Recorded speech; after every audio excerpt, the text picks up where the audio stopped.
Être appelé de Dieu est un privilège unique. C'est pourquoi la Bible dit dans le livre de Proverbes que personne ne prenne cet honneur sur lui s'il n'est appelé de Dieu. On est tous enfants de Dieu, mais on n'est pas tous sacrificateurs. C'est pourquoi il dit dans le livre d'Hébreux que personne ne prenne cet honneur sur lui. Cela veut dire qu'à l'appel est attaché non seulement des responsabilités, mais une catégorie d'honneur. Il dit que personne ne prenne sur lui ce honneur. À moins qu'il ait été appelé de Dieu. L'appel est une prérogative exclusive de Dieu. C'est-à-dire qu'il n'y a que Dieu qui décide par son choix souverain et autonome de choisir dans une famille, de choisir dans une génération, de choisir dans un quartier, de dire je l'appelle. Et quand Dieu appelle une personne, il la met à son service, il l'équipe. Et tu ne peux jamais jouir des grâces et de la main de Dieu agissante sur un appelé jusqu'à ce que tu lui accordes la dignité que Dieu lui accorde. Je veux parler aux mamans, même si ton enfant est ton enfant et que Dieu l'appelle, il mérite une certaine dignité où tu élèves ton propre enfant. Et commence à le lever. C'est aussi loin que ça va. À partir du moment où Dieu choisit, que le Dieu du ciel choisit ta progéniture pour en faire un appelé, que personne ne prenne cet honneur sur lui. Ne t'appelle pas pasteur si Dieu ne t'a pas appelé. Ne t'invite pas dans le ministère si Dieu ne t'a pas invité. Cela voudrait dire donc que mon regard sur tous les appelés de Dieu, c'est de les considérer comme des personnes à part et de les honorer à ce titre, avec considération et avec respect. Et c'est très important que d'avoir dans sa vie un envoyé de Dieu, un messager de Dieu. Alléluia. Dieu appelle différentes personnes à différentes tâches, avec des mandats et des grâces spécifiques. Je crois dans le fond de mon cœur que si on te fait un transfert par Orange Money ou alors par MoneyGram, tu ne peux pas le retirer à Western Union, n'est-ce pas? Il faut être à la bonne adresse pour jouir du bon dépôt. J'enseigne sur le thème « Grandir dans la grâce ». La Bible nous dit dans le livre de Actes des Apôtres, chapitre 4, verset 33, il dit « Les apôtres rendaient avec beaucoup de force témoignage de la résurrection du Seigneur Jésus-Christ et une grande grâce reposait sur eux. » Une grande grâce. Donc la grâce peut être quantifiée. Si elle peut être grande, ça veut dire qu'elle peut être petite, elle peut être plus grande et elle peut être encore plus grande. Les signes par lesquels ils opéraient, de manière à ce que des signes, des prodiges étaient opérés dans leur vie, étaient tributaires à quelque chose qui était sur leur vie, qu'on appelait une grande grâce. La Bible dit une grande grâce reposait sur eux. Les signes, les miracles étaient donc le produit, pas simplement de l'onction, mais d'une grande grâce. Je te vois grandir dans la grâce. 1 Pierre chapitre 3, le verset 18. Il dit, mais que vous croissiez dans la grâce et dans la connaissance de notre Seigneur Jésus-Christ. À lui soit la gloire et l'honneur. Définissons les thèmes afin qu'on ne se méprenne pas sur les choses. J'ai l'habitude de dire, là où il n'y a pas de bonne définition, il y aura la déviation.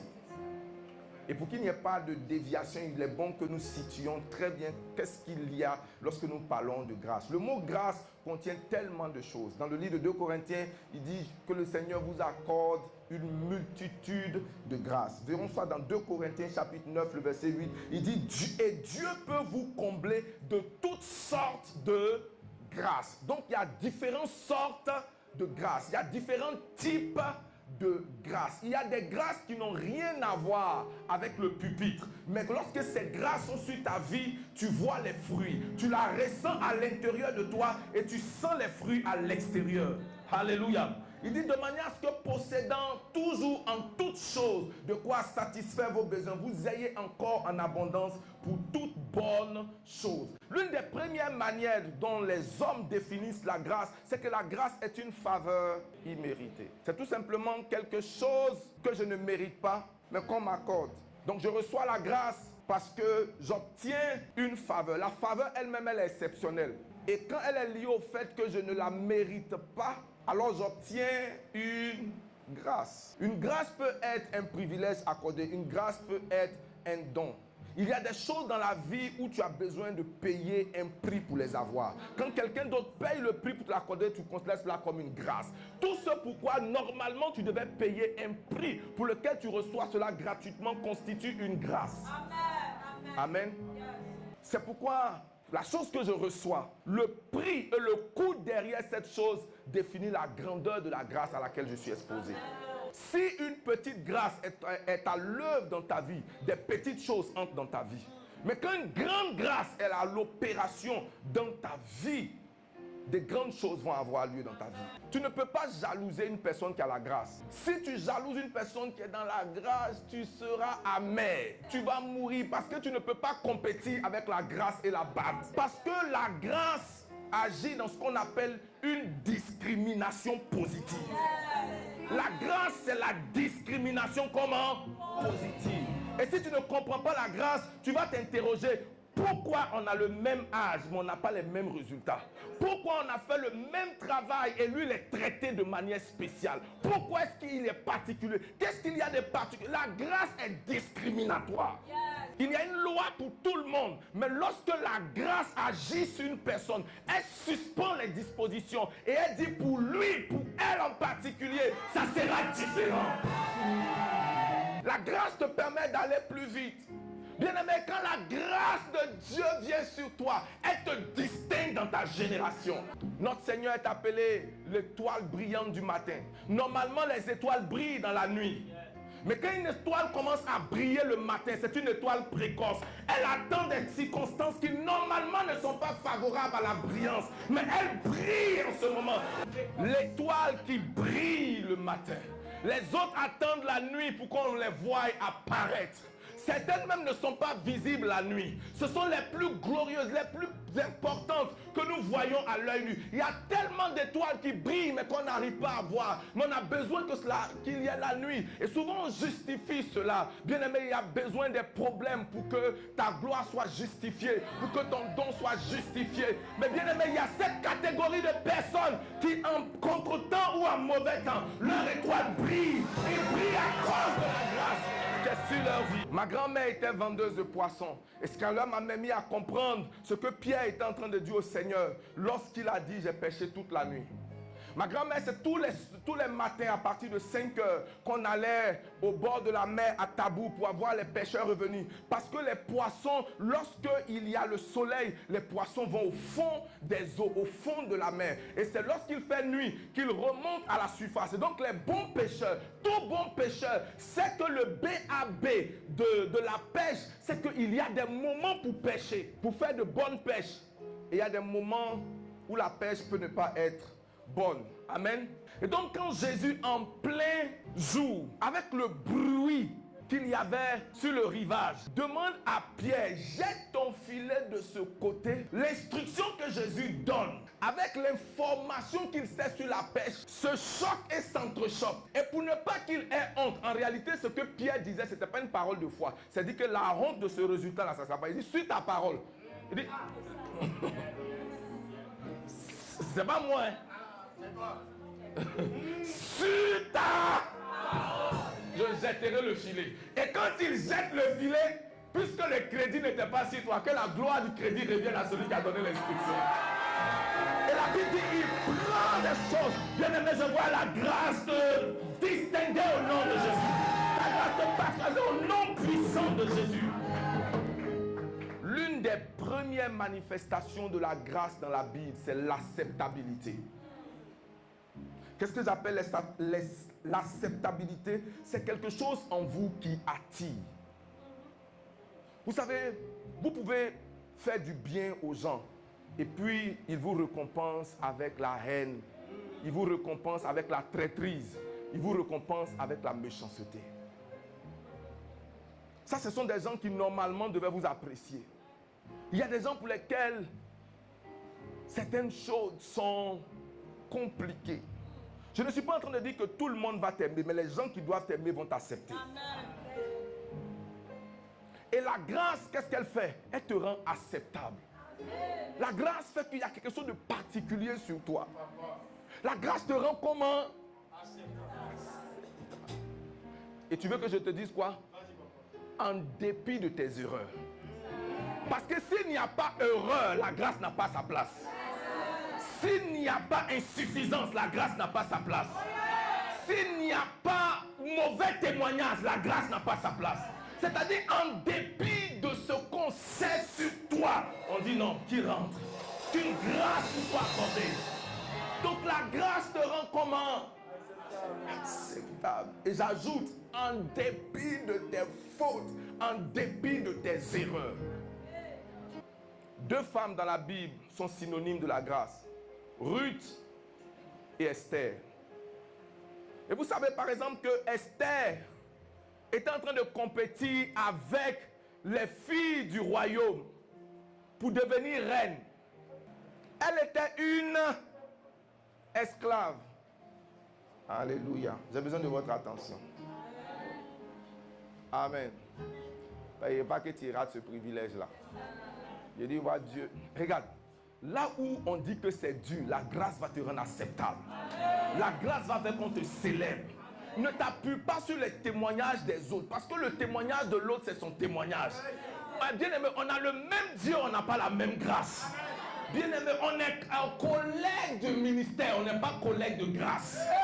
On est voisin du quartier, on n'est pas voisin de grâce. La grâce, elle est particulière, elle est singulière. Là où les autres ont été rejetés, tu seras accepté. Je dis, tu seras accepté, tu seras admis. Non seulement ça, tu seras célébré.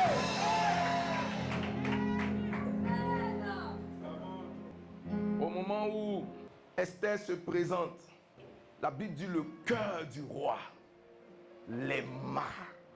Il dit arrêtez le concours.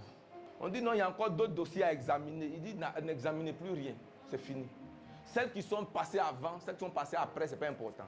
C'est celle-là. Et puis un de ses conseillers souffle aux oreilles du roi. En fait, c'est une esclave. Qu'est-ce que le roi a dit? C'est pas grave. C'est pas comment? Grave. Ce n'est pas qu'elle a menti sur son CV. Hein. Parce que si tu mens sur ton CV, c'est le mensonge sur lequel tu comptes pour soutenir ton entrée. Mais si tu comptes sur la grâce, tu dis je me présenterai tel que je suis. Je me présenterai avec mes manques. Je me présenterai avec ma vraie identité. Je me présenterai avec mon nom. Pourquoi? Parce que je compte sur quelque chose de plus grand. Et la grâce me rendra acceptable. Alléluia. Tu vois, une discrimination positive se fait dans ta vie. Bien aimé, la grâce apporte la joie. La grâce apporte la gloire. La Bible dit dans le livre de Psaume 84, verset 12, il dit car l'Éternel est un soleil et un bouclier. L'Éternel donne la grâce qui donne la gloire. Il y a une dimension de la gloire qui est un enfant de la grâce. Tu ne peux pas opérer dans un niveau de gloire si cela ne vient pas de la grâce. La grâce est un faiseur. Je préfère dire ça comme ça. La grâce est comment? Est un faiseur. Et c'est Paul qui nous enseigne sur cette réalité de la grâce. Il dit, je suis ce que je suis par la grâce. Pourquoi il le dit? Ce n'est pas par fausse théologie. Il n'a pas marché avec Jésus. C'était un contemporain de Jésus, mais il n'a pas marché avec lui. Il a persécuté l'église. Il avait un CV qui était terrible. C'était un meurtrier. Mais lui, le meurtrier, va se retrouver à écrire un tiers du Nouveau Testament. Et de se retrouver, c'est-à-dire que quand il regarde, normalement c'est un gars à qui on ne devait même pas accorder du crédit dans ses écrits. Mais à côté de cela, il avait un handicap. Et cet handicap, c'est que Paul, la raison pour laquelle Paul écrivait beaucoup, c'est parce que ce n'était pas un orateur percutant. Paul avait des problèmes d'expression. Une des fois où Paul a voulu prêcher, quelqu'un est tombé de la fenêtre, il est mort. Vous savez la raison? Ce n'est pas parce que la prédication était très longue, c'est parce qu'il fallait tendre les oreilles pour savoir ce que Paul va dire.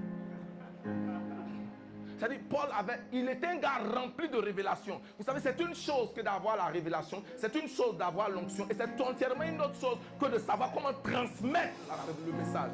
Paul faisait écrire ses messages, et les gens qui écrivaient pour Paul devaient être patients. Et la plupart de ses lettres étaient en prison. En fait, Paul a plus écrit qu'il n'a prêché. Il préfère donner des choses. Quand il arrivait, il faisait certaines choses, il impactait, il faisait des choses extraordinaires. Mais Paul avait un handicap. Quand il dit À cause de l'excellence des révélations que j'ai reçues, le Seigneur a mis un ange de Satan dans ma chair, afin que je ne sois pas comment orgueilleux. Et il parle dans un texte de la faiblesse du langage. Il avait, je ne peux pas affirmer qu'il bégayait, mais je peux te dire qu'il avait une audition, il avait des paroles difficiles à entendre. Et donc quelqu'un comme ça, Dieu, sachant que tu m'appelles au ministère. Un peu comme tu as appelé Moïse. Moïse dit, mais Dieu, tu m'appelles à un ministère d'orateur. Tu sais que je n'ai pas la parole facile. Moïse aussi, c'est quelqu'un. Dieu qui a fait les miracles devant toi, c'est a fait des bouches qu'il ne peut pas corriger. Vous savez quoi? Chaque fois que Dieu veut vous appeler, il va prendre avec vous des handicaps que vous avez dans votre vie. Et ton handicap qui t'exclut devant les hommes, c'est ce qui te donne une grâce devant Dieu. Parce que là où les fautes et les péchés abondent, c'est là où la grâce de Dieu fait comment? Être surabonde. Je vois la grâce surabonder dans ta vie. Je suis ce que je suis par la grâce de Dieu. Certaines personnes ont leurs oncles, ont leurs frères, ont leurs amis. Certaines personnes sont les cousins des cousins de temps. Certaines personnes sont proches du leader. Moi, je n'ai pas eu l'opportunité. J'étais très loin. Et quand tu regarderas tes résultats dans 2 semaines, parce que la grâce également te donne de la rapidité dans la vie. Amen. Quand tu regarderas ce qui t'a opéré, au moment où les gens voudront t'acclamer, au fond de toi-même, tu diras, je suis ce que je suis par la grâce de Dieu. Et il dit, sa grâce envers moi n'a pas été comment? Vaine. J'ai travaillé, c'est vrai, plus que eux tous, mais pas moi. Mais la grâce qui était avec moi. Bien-aimé, lorsque tu portes une grâce, tu la sens au fond de toi. Et elle se manifeste à l'extérieur. La grâce, c'est une capacité divine. Souvent, certaines personnes appellent cela l'onction. Parce que l'onction aussi, c'est une capacité. Seulement que l'onction est relié au Saint-Esprit. Le détenteur, le dominateur de l'onction, c'est le Saint-Esprit. Mais tu peux avoir des grâces qui ne sont pas rattachées au Saint-Esprit. Tu peux avoir des grâces qui sont rattachées aux anges. Tu peux avoir une grâce qui est rattachée à Dieu le Père, une grâce qui est rattachée à Jésus, une grâce qui est rattachée à un lieu. Mais c'est une capacité divine. C'est-à-dire que les choses opèrent dans ta vie d'une manière spécifique, d'une manière particulière. Et cette chose-là, ce n'est pas une onction, c'est une grâce en toi. Je crois dans le fond de mon cœur, bien-aimé, qu'il y a des manteaux, des dimensions et des grâces que la terre n'a pas encore inaugurées. Et ces choses viennent sur ta vie dans le nom de Jésus. Tu vas prier, tu vas marcher et des choses extraordinaires vont se passer. Des ménopausés vont retrouver leur jeunesse. J'ai dit des ménopausés vont retrouver leur jeunesse. Des choses extraordinaires vont se produire dans ta vie. C'est pourquoi quand Paul veut parler souvent de la grâce, il n'utilise pas le mot grâce, il dit donc, il dit aux Romains, il dit je désire vous voir. Romains chapitre 1 verset 11. Je désire vous voir. Dans quel but? Pour vous communiquer quelques dons. Afin que vous soyez affermis. Je peux prier de ma chambre pour que Dieu te donne l'illumination. Mais pour que tu aies la grâce, il faut qu'il y ait un contact physique. Soit je me déplace vers toi, ou tu te déplaces vers moi. Mais la grâce ne peut pas être communiquée s'il n'y a pas un point de contact. C'est pourquoi il dit, je désire vous voir, pour vous communiquer. Au cas où tu ne crois pas ça, va demander à Timothée. Paul dit à Timothée, Timothée mon fils, qu'est-ce que tu dois faire? Ranime le don que tu as reçu de moi. Par quel moyen? Par imposition de mes mains. Ça veut dire que le don peut être endormi. Il ne peut pas te quitter, il peut être endormi. Ne dis jamais d'un oint qu'il a perdu un don. Le don peut être endormi. Il ne faut pas dire à quelqu'un, tu prêches, tu faisais des miracles avant, tu ne fais plus, c'est fini. Non, le don est juste endormi. Tout ce dont tu as besoin, c'est de réveiller le don. C'est de stimuler le don. Il dit, réveille le don. Réveille le don. En fait, c'est être illettré sur le plan spirituel que de regarder quelqu'un de lui dire, il a perdu le don. Il a perdu la grâce. Ça c'est un non-sens. Les grâces ne se perdent pas. Elles peuvent être endormies, mais elles ne peuvent pas être perdues. Elles peuvent être comment? Mais regardez, même quand on retourne dans l'Ancien Testament, quand Dieu veut faire quelque chose avec Moïse, Dieu donne une instruction à Moïse. Il dit, l'onction qui va descendre sur les 70 ne viendra pas de moi, ça viendra de toi. Il dit, mets les 70 avec toi dans la tente d'assignation. Et qu'est-ce que je vais faire? Il dit, je vais prendre de l'esprit qui est comment? Sur toi. En d'autres mots, de la grâce qui est sur toi. Et je vais les mettre. Jésus lui-même accomplit ce mystère en soufflant sur eux. Le souffle que Jésus met sur eux, ce n'était pas le souffle de la Pentecôte. C'était le souffle de la grâce que lui communiquait en tant qu'humain de lui à eux. Est-ce qu'on est ensemble? Donc la grâce est une capacité qui n'est pas naturelle, qui n'est pas psychologique, qui n'est pas métaphysique. Elle est une classe à elle seule. La grâce te permettra de ne jamais mourir, quelles que soient les prévisions. Oh, je n'entends pas ton amen. Paul, la plupart de ses lettres terminaient par 3 grandes choses qu'il souhaitait. Que la grâce du Seigneur soit avec vous. Et la communion du Saint-Esprit. Que la grâce du Seigneur soit avec vous. Que la grâce du Seigneur soit avec vous. Que la grâce du Seigneur. Ce n'était pas une formule pour terminer les lettres comme j'ai l'honneur. Ce n'était pas une formule de politesse. C'était une prière pour dire, c'est très important de ne pas manquer de la grâce de Dieu. La grâce de Dieu peut tourner cet endroit en moins de temps que vous ne pouvez l'imaginer. J'ai dit, la grâce de Dieu peut tourner ce lieu en moins de temps que vous ne pouvez l'imaginer. Comment pouvons-nous grandir dans la grâce? Je ne parle pas de la grâce même qui est liée au salut. Je ne parle pas de la grâce qui est une discrimination faite à Marie en lui disant, je te salue Marie, toi à qui une grâce a été comment faite. Et Dieu continue de faire des grâces du type de Marie. Pourquoi est-ce que c'est une grâce discriminatoire? La virginité de Marie n'était pas le prétexte par lequel Dieu l'a choisi. En son temps, il y avait plusieurs vierges. Donc si tu penses que la virginité c'était ça, c'est faux.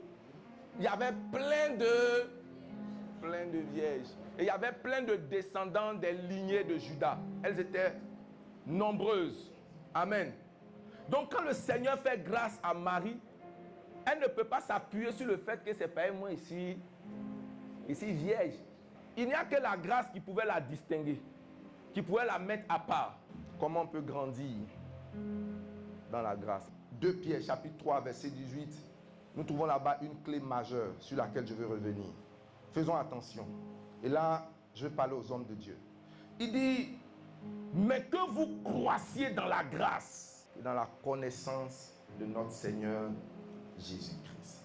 Donc la grâce est domiciliée dans la connaissance. Si tu as peu de connaissance, tu auras peu de grâce. Ton niveau de connaissance de Dieu, c'est ton niveau de grâce. Il dit, je veux que vous croissiez en grâce, selon la connaissance de notre Seigneur Jésus-Christ. Je dis une chose rapidement et je reviens. Lorsque nous parlons de connaissance, je vais te parler de 3 dimensions de la connaissance. Il y a la connaissance qui sont les informations pertinentes regroupées sur un sujet. Et il y a ce que j'appelle la révélation. Et troisièmement, il y a l'illumination. Ce sont 3 niveaux qui ne sont pas pareils. Quand Paul veut parler de certains sujets, il dit par exemple à ses fils, quand tu viens avec les livres, viens avec les parchemins, viens avec ça. Pourquoi? Parce que Paul était un homme qui étudiait les études. En fait, vous savez que c'était un pharisien. Il était donc dans le Sanhédrin. Et tu ne peux pas être dans le Sanhédrin si tu n'es pas un gars qui maîtrise la Torah, qui étudie les Écritures. Donc Paul était un gars qui étudiait. Mais quand il arrivait sur certains sujets, il disait, cet évangile que je vous enseigne, je ne l'ai appris d'aucun homme. Je l'ai reçu de Dieu par révélation. Donc, la connaissance peut être apprise d'un individu vers un autre. La connaissance peut être acquise par les livres, mais la révélation vient exclusivement de Dieu. Yes. C'est la révélation de ta parole qui fait comment? Qui est claire. Et elle donne comment? De l'intelligence au simple. Il dit, sur l'ensemble des choses que je vous ai enseignées, sur ce sujet en particulier, je n'ai pas eu un enseignant qui a pris la clé et me dit, aujourd'hui je vais te montrer tel sujet. C'est Dieu dans sa révélation. Et bien aimé, écoute-moi. Chaque fois qu'il y a une révélation, il y a une grâce qui accompagne la révélation. Toujours. Si la grâce n'est pas accompagnée de puissance, c'est un coup d'ECM. Amen. Je reprends. Si l'enseignement n'est pas accompagné de grâce, c'est un coup, donc comment? Éducation civique et morale. Mais lorsque quelqu'un est en train de se... La Bible dit d'Ézéchiel, il dit dès qu'il m'eut adressé la parole, l'esprit entra en moi. L'information n'est pas rentrée à mes oreilles, c'est l'esprit qui est entré en moi. Il dit allez, c'est ceux qui ont de l'huile, achetez. L'évêque de Pau dit qu'à un moment donné, il avait besoin de la grâce, de la prospérité. Il s'est rendu compte qu'il prêchait le sujet, mais ce n'était pas une réalité dans sa vie. Et il a dit, Seigneur, je suis un sujet de moquerie en ce qui concerne ce sujet. Et il s'est parlé en lui-même, il a pris 3 jours de jeûne. Combien de jours de jeûne? 3 jours. Et il a pris les livres de Gloria et de Kenneth Copeland. Quand il prend les livres, il commence à les étudier. Mais les étudie avec un cœur. Là, c'est Pratayada Brada. Seigneur, montre-moi le secret. Montre-moi le secret. Et vous savez, il y a un esprit derrière ces pages imprimées. Ce livre n'est pas un livre ordinaire. Il y a des onctions, il y a des grâces qui sont cachées derrière. Et quand Dieu ouvre ton esprit, la chose quitte le livre pour te taper dans l'esprit. Et quand ça te touche, l'information ne reste pas. L'onction est communiquée. Et il est arrivé à un point de lecture où il a jeté le livre dans la chambre. Il a ouvert la porte de sa chambre et il a tapé à la porte de l'évêque Abioye. Il dit, sors. Il dit, plus jamais nous ne serons pauvres dans ta vie. Il dit, qui t'a fait dépôt? Il dit, on ne m'a pas fait dépôt. Le Saint-Esprit a téléchargé la chose dans mon esprit. Je viens de recevoir un téléchargement.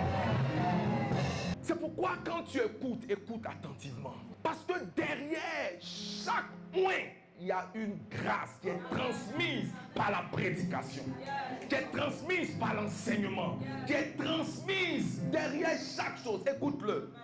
Le niveau de ta connaissance, c'est le niveau de ta grâce. J'ai parlé de la connaissance, j'ai parlé de la révélation et j'ai parlé de comment?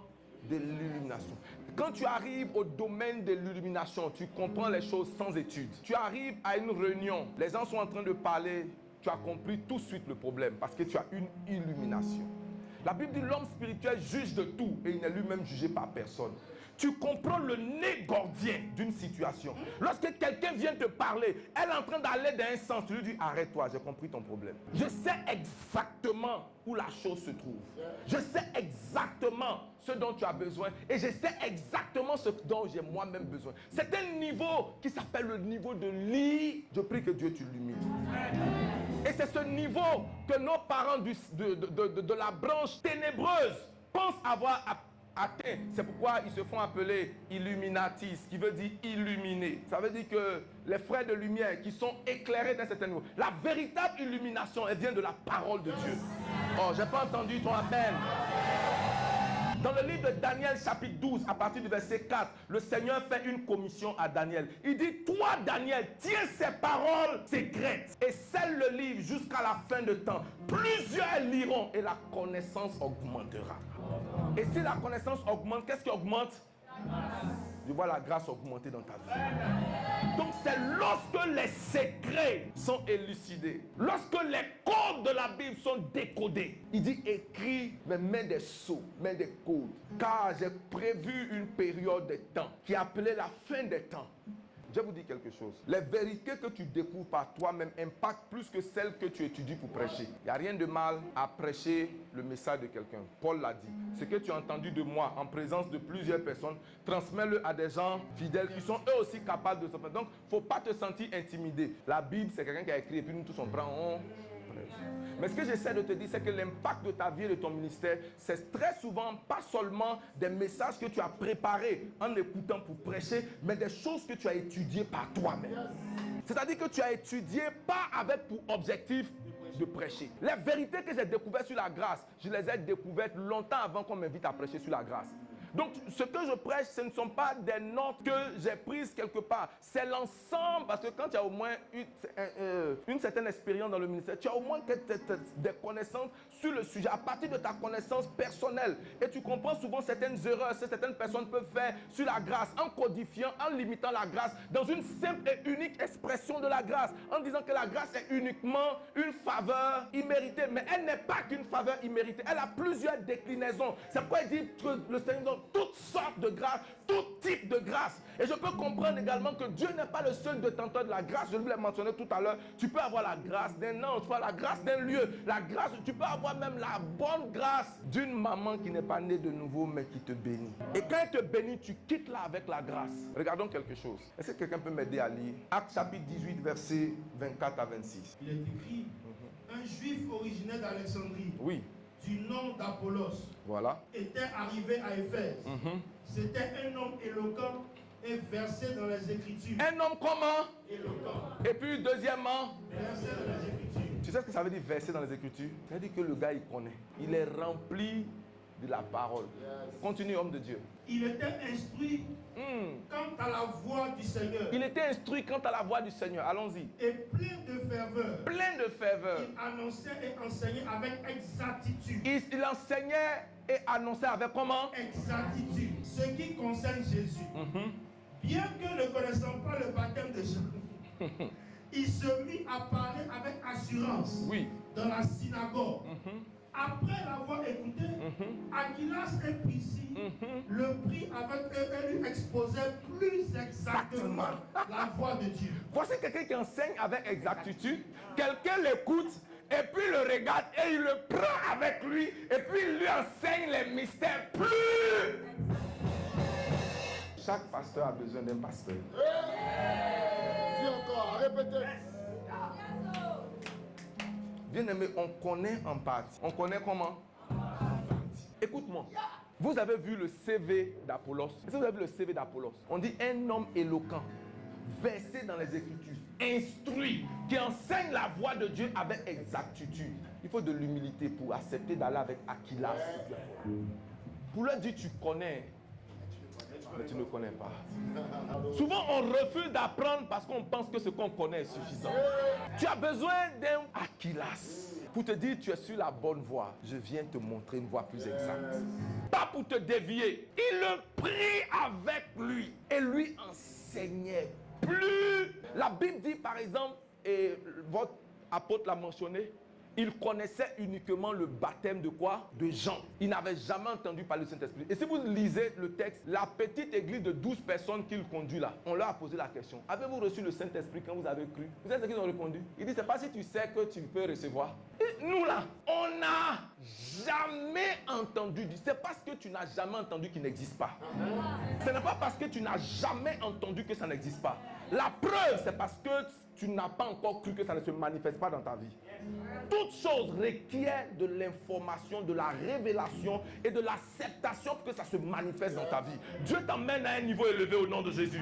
Souvent, l'autel est le plus grand obstacle à la révélation. La femme qui était courbée depuis 18 ans, le Seigneur visite sa synagogue et il la délivre. Vous connaissez le premier opposant à sa guérison? C'était le chef de la synagogue, l'équivalent de son pasteur. Il dit, nous sommes le Shabbat, interdit de travailler, de faire les miracles. Donc, elle doit venir un autre jour. Donc, toi, Jésus, si tu travailles le jour du Shabbat, ça veut dire que tu n'es pas de Dieu. Parce que normalement, Dieu est au repos.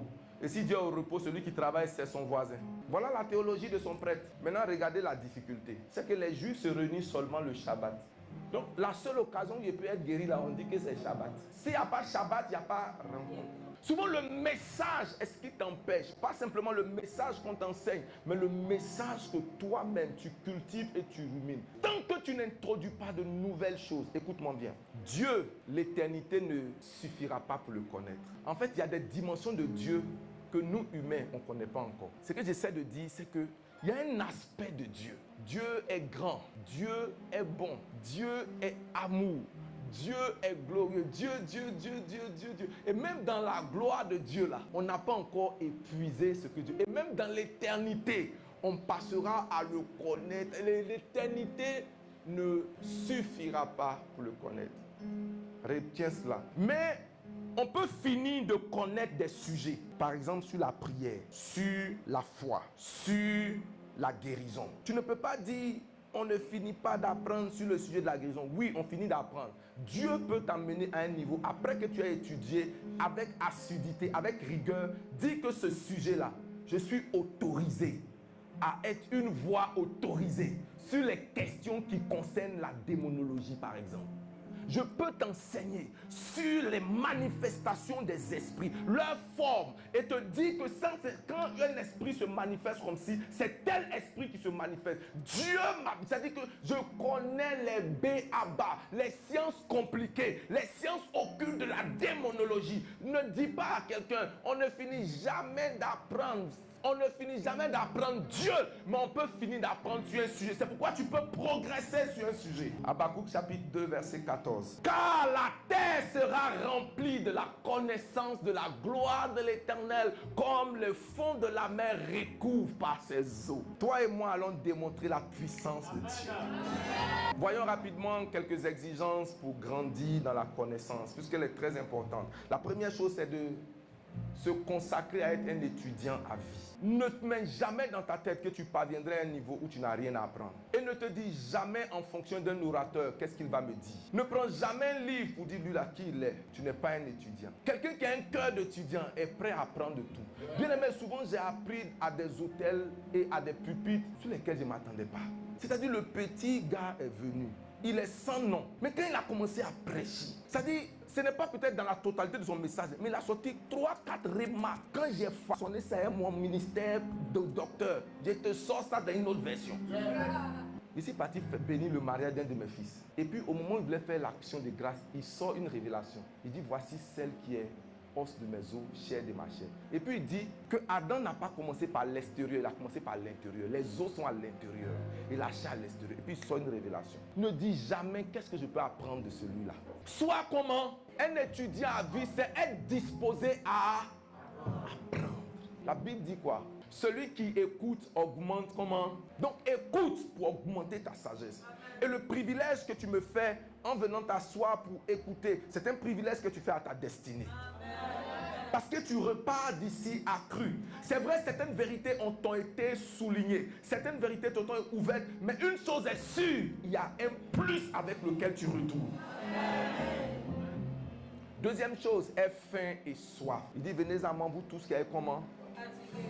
Non, pas fatigué. Vous tous qui avez faim et on peut te mettre au bord d'un puits, mais si tu n'as pas faim, tu n'as pas soif, tu ne vas pas faire comment? Tu ne vas pas boire. Peu importe le festin, si tu n'as pas faim, tu ne vas pas manger. Qu'est-ce que veut dire la faim dans ce chose? C'est un désir.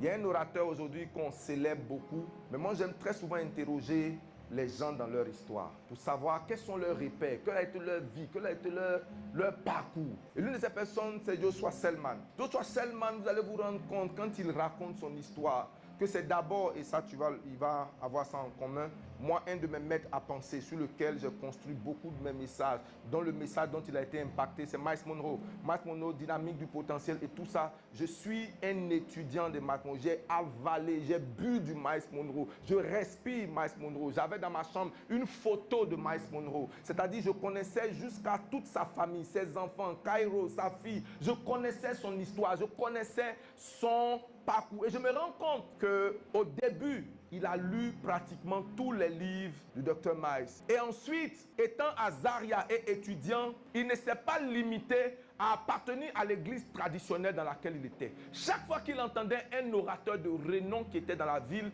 il se proposait comme huissier ou bien comme protocole.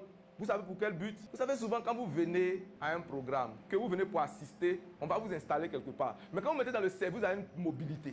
Est-ce que vous voyez? Donc lui, quand il se propose dans le service, c'est pour se permettre cette mobilité-là. C'est-à-dire que si toi tu es venu quand on t'a fait asseoir, regardez, si lui par exemple, il a le privilège, par exemple, à cause du privilège du service, la tantine ne me voit plus bien. Est-ce que tu vois? Mon photographe peut venir me parler, mon protocole peut venir me dire des choses à l'oreille. Donc, il se propose dans le service. On dit par exemple, Renat Bonquet arrive, je veux être parmi les huissiers. Et il met les bâches, il fait chose. Et pendant que les gens sont là, il prie. Seigneur, ta grâce, Seigneur. Donc, il est un cocktail de toutes ces grâces. Donc, tu ne peux pas te dire, non, nous, voilà les amis, voilà notre club de pasteurs, voilà notre club de notre église. Si tu ne fais pas partie de notre club, nous... C'est quoi? C'est quoi ça là? Non, nous on est apôtres, ils sont prophètes, nous on est pasteurs, ils sont comme ça. C'est apprendre de toutes les sources. Sinon tu seras bancal et limité dans ta vie. Il faut développer une curiosité, poser des questions. Jésus, malgré qu'il était Dieu, la Bible dit quand il s'est perdu, Enfin, quand ses parents pensaient l'avoir perdu, ils l'ont trouvé dans le temple, au milieu des docteurs. Et qu'est-ce qu'il faisait? Il leur posait des questions. Il faut poser des questions. Et il faut te poser des questions.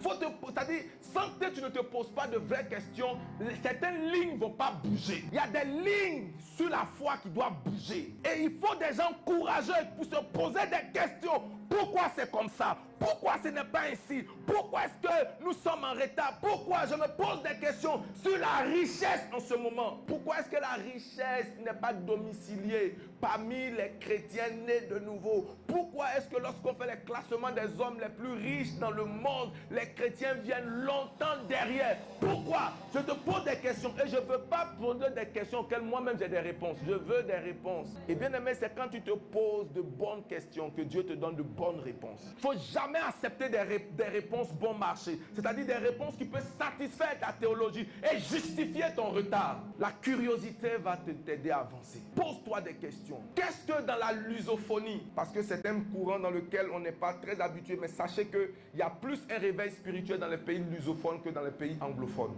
Quand vous allez dans les pays tels que le Brésil, l'Argentine et certains pays, ils ont des méga églises plus importantes qu'aux États-Unis, qu'au Ghana, qu'au Nigeria. Ils ont des églises extraordinaires. Et quand vous allez dans les pays asiatiques tels que la Philippine et tout ça, vous découvrez un réveil mondial extraordinaire. Et souvent tu regardes seulement d'un seul côté. Bien aimé, lève-toi. La Bible dit aussi loin que tes yeux peuvent.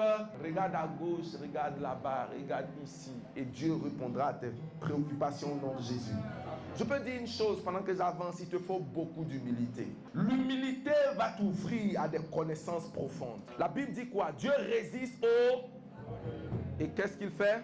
Il faut avoir de l'humilité pour reconnaître qu'on s'est trompé.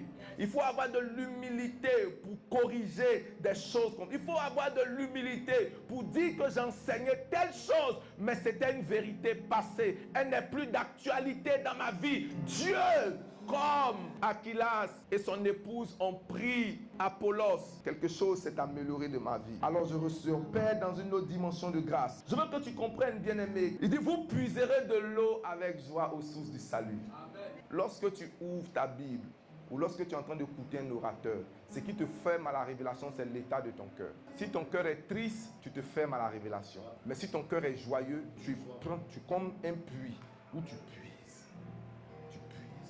On peut être au même endroit, mais on n'entend pas les mêmes choses. On peut être au même endroit, mais on n'a pas les mêmes révélations. Tu veux que je te le dise? Paul dit, il allait sur la route de Damas quand il était Saul de Tarse. Il dit, il a vu un ange qui l'a projeté et puis il a entendu la voix de l'Éternel. Vous savez ce qu'il dit des autres? Il dit, ils ont entendu le bruit d'un tonnerre. C'est-à-dire que là où lui, il a entendu la voix de Dieu, eux, ils ont entendu le bruit d'un tonnerre. C'est-à-dire que si on finit cette rencontre, vous pouvez avoir autant de comptes rendus différents qu'il n'y a de têtes présentes ici. Pourquoi? Parce que chacun a une disposition de cœur. Chacun a une disposition d'esprit. Peut-être que ma soeur qui est à côté de l'homme de Dieu est venue parce que l'homme de Dieu lui a dit, chérie, accompagne-moi au programme de mon frère. Donc la personne est là attendant patiemment que l'heure... Mais ce n'est pas son cas. Peut-être quelqu'un d'autre est assis, se dit, je suis venu et j'attends mon temps de prestation. Quelqu'un est là, il se dit, je suis là parce que je suis caméraman. Mais une autre personne est là, je suis là parce que j'ai rendez-vous avec Dieu. Je veux que le Seigneur me parle. Et mon cœur est disposé. Vous voyez, il peut avoir autant de raisons. Je venais accompagner mon frère, je suis venu accompagner. C'est une bonne raison. Mais si tu te limites qu'à cette raison, tu ne peux pas puiser. Et bien aimé, quand vous êtes bien disposé, que vous avez de la joie, je peux vous dire quelque chose, homme de Dieu. Dans la révélation qu'un homme de Dieu est en train d'enseigner, tu peux percevoir des choses plus profondes que lui-même n'a pas vues. C'est-à-dire, il a dit quelque chose, il n'a pas vu. Il a ouvert une fenêtre et il est parti. Mais toi, l'Esprit de l'Éternel, à partir de ce moment-là, a commencé à développer avec toi sous ça. C'est pourquoi, quand je vais à un programme, j'ai les notes officielles que je prends. Et puis derrière, j'ai les notes de la révélation que je reçois. Donc, mon cœur est disposé. Est-ce que ton cœur est disposé quand tu viens à l'église? Vous savez la raison pourquoi souvent plusieurs des serviteurs, toi, j'apprécie Dieu pour ta vie. Je vois comment tu écoutes avec attention. Mais très souvent, le musicien, il est venu rendre un service. Donc, il n'est pas ouvert à la parole. Lucien aussi, il est là. Il est là. Et le fidèle aussi, il est là parce que s'il ne vient pas, le pasteur va l'appeler. Surtout que c'est grâce aux prières du pasteur qu'il a eu travail. Donc il faut qu'il soit reconnaissant envers le pasteur. Donc il est là bas. Et quand il vient, il faut que le pasteur le voie un moment. Donc il lève un peu la tête. Pasteur, je suis là. Est-ce qu'on est ensemble? En dehors de la connaissance et de tout ce que nous avons dit, c'est de se frotter au porteur de grâce. Romains chapitre 1 verset 11. Car je désire vous voir. Dans quel but? De vous communiquer. La raison pour laquelle je sais que cette église va progresser, la raison pour laquelle je sais que cette église va cumuler grâce sur grâce, opérer dans certaines grâces, c'est à cause du cœur du leader. Quelqu'un qui, je sais, est un apprenti, est un étudiant à vie. Quelqu'un qui lit, qui scrute, qui sonde, qui interroge les Écritures. Quelqu'un qui va chercher la connaissance là où elle se trouve. Et quand tu es un pasteur de cette dimension, le manteau descend sur toi. Chaque grâce peut être communiquée d'un vase vers un autre. Si tu te frottes, bien aimé, si tu as un jour une épiphanie ou une théophanie, les épiphanies c'est tout simplement des apparitions d'entités. Aucune apparition d'une entité ne te laisse sans son essence dans ta vie. Si un ange t'apparaît, il laisse dans ton ADN quelque chose d'éternel. Si un jour tu as l'opportunité d'avoir une apparition angélique ou épiphanie, ça laisse quelque chose dans ta vie. Et il y a des lieux également, quand tu les visites, ton ADN est communiqué par quelque chose. Nos parents catholiques appellent ça les répliques. Qui a fait le catholicisme? Quand ils vont souvent à Lourdes et tout ça, ils disent, ça c'est le mouchoir qui a touché l'apôtre Paul. Donc c'est une réplique de l'apôtre Paul. En fait, ils ne sont pas en train d'adorer la chose. Ils ont une connaissance que toi, tu penses que c'est l'idolâtrie. C'est faux. Ils se disent, si Paul est passé par ici, la grâce de Paul est toujours là. Donc, en touchant la réplique, il dit que la grâce me soit communiquée. Donc, la raison pour laquelle on visite souvent certains lieux, ce n'est pas souvent pour du tourisme, c'est pour se frotter à la grâce.